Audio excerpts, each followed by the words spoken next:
안녕하세요. 우리 주변에 인간관계, 그 속에 어떤 숨겨진 패턴이 있는지 혹시 생각해 보신 적 있나요?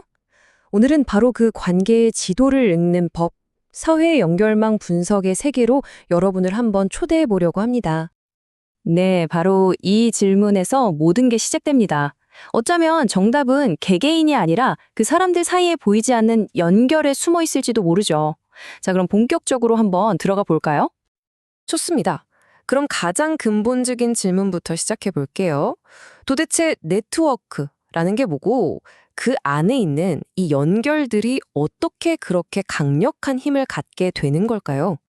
어떤 네트워크든 딱 두 가지 기본 요소로 이루어져 있다고 보시면 돼요. 바로 노드라고 불리는 사람들, 즉 점들이고요. 그리고 그 점들을 잇는 관계, 바로 라인이라는 선입니다.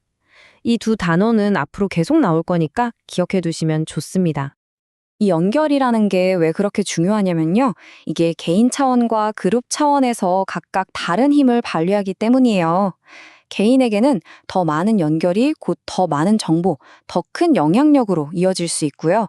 그룹 전체로 보면 촘촘하게 잘 연결된 네트워크는 아이디어나 자원, 심지어는 소문까지 정말 순식간에 퍼져나가게 만들죠. 자, 이제 전체적인 그림은 좀 감이 오시죠? 그럼 이번에는 렌즈를 확 줌인해서 이 거대한 관계망 속의 한 사람에게 집중해 볼게요. 아니, 어떻게 그 복잡한 역할을 딱 하나의 숫자로 나타낼 수 있을까요? 그에 대한 첫 번째 대답이 바로 연결 정도라는 아주 간단하면서도 강력한 지표입니다. 연경 정도, 영어로는 디그리라고 하는데요. 이건 정말 말 그대로예요. 한 사람이 직접적으로 몇 명이랑 연결되어 있나 그 친구 수를 세는 겁니다. 아주 단순하죠? 근데 이게 그 사람의 잠재적인 영향력을 엿볼 수 있는 첫 번째 단서가 되는 거죠. 이 연결 정도라는 건 범위가 있어요. 가장 낮은 건 0이겠죠? 아무하고도 연결이 없는 사람, 이걸 고립노드라고 부르는데요. 마치 전학 온 첫날의 학생 같은 느낌이랄까요? 반대로 네트워크에 있는 모든 사람이랑 다 연결이 되어 있다면 그야말로 최고의 인싸가 되는 셈이죠. 근데 여기서 진짜 재밌는 포인트가 나옵니다.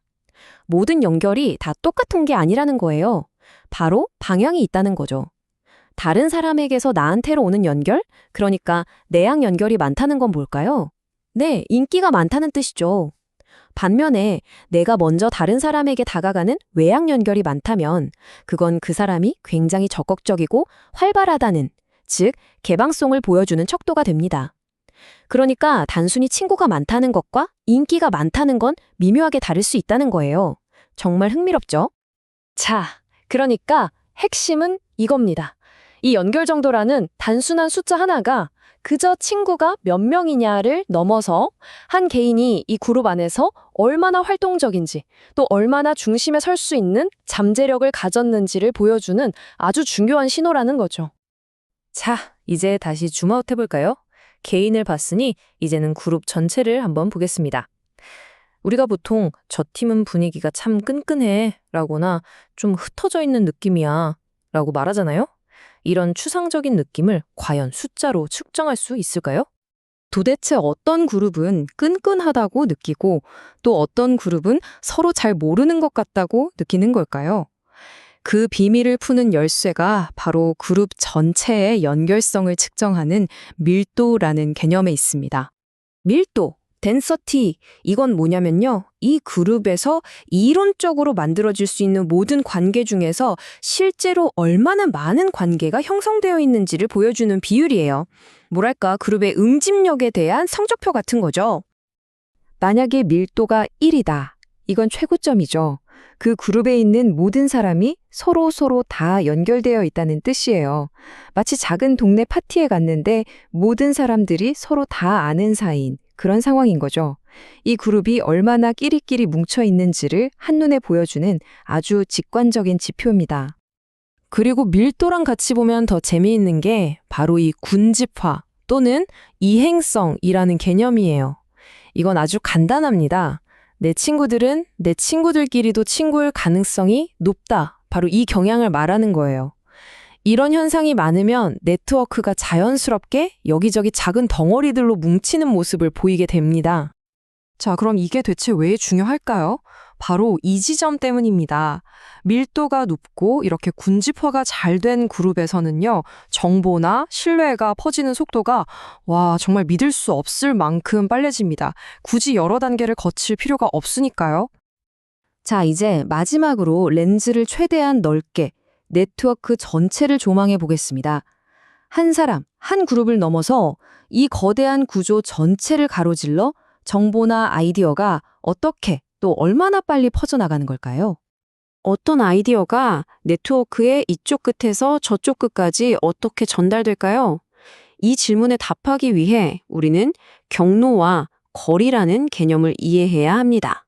자, 두 사람 사이의 여정이라고 한번 상상해 볼게요. 여기엔 세 가지 단계가 있어요. 첫째, 워크.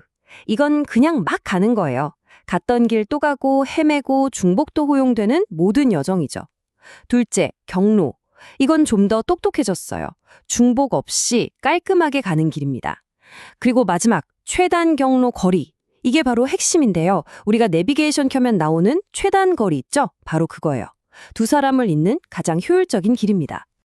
그렇다면 네트워크 직경은 뭘까요? 이건 이 네트워크 안에서 가장 멀리 떨어져 있는, 그러니까 가장 서먹한 두 사람 사이의 최단 거리를 말하는 겁니다.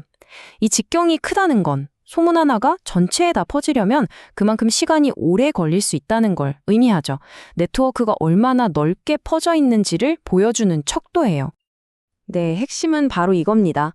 멤버들 간의 거리가 짧고 전체 직경이 작을수록 정보든 혁신이든 아니면 심지어 바이러스든 뭐든지 간에 그 시스템 전체로 훨씬 더 빠르고 효율적으로 퍼져나갈 수 있다는 거죠. 자, 오늘 정말 많은 글 살펴봤네요. 렌즈를 줌인해서 한 사람의 영향력을 봤다가 줌아웃해서 그룹의 끈끈함을 보고 마지막엔 네트워크 전체의 정보 속도까지 훑어봤습니다. 이제 여러분의 손에는 세상을 보는 새로운 렌즈가 생긴 셈입니다. 개인을 볼 때는 그 사람의 연결 정도를, 어떤 그룹을 이해하고 싶을 땐 밀도를, 그리고 전체 시스템이 얼마나 빨리 움직이는지 궁금할 땐 거리를 떠올려 보세요. 자, 이제 도구는 모두 여러분 손에 쥐어졌습니다. 마지막으로 이 질문을 한번 스스로에게 던져보시면 어떨까요? 지금 여러분이 속한 네트워크, 그게 직장이든 친구 관계든 아니면 온라인 커뮤니티든 그 관계의 지도는 지금 여러분에게 어떤 이야기를 들려주고 있나요?